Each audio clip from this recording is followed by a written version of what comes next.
Hey guys, let's talk about seed saving from cucumbers. This is using a fermenting style of seed saving. So what you want to do is let the cucumber over ripen as much as possible on the vine where it's yellow and it's something that you would not want to eat.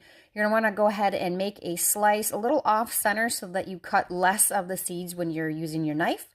You're going to go ahead and grab a spoon and scoop out all that wet, gooey stuff with all the seeds, and you'll see you'll get quite plenty in there, and you're going to put it in a little bowl or in a little cup.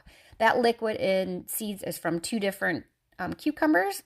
If you need to add a little water to make sure that they're completely covered, go ahead and do that. And you're going to want to go ahead and cover it with a cheesecloth or a coffee filter or something to be able to keep the little bugs and gnats out of, because you're going to let this sit on your counter for quite some time. You'll notice after several days that there's going to start to be a mold layer. We want this to actually get more mold on top. So you're going to go, it could be anywhere from 5 to 7 days depending on the temperature in your kitchen.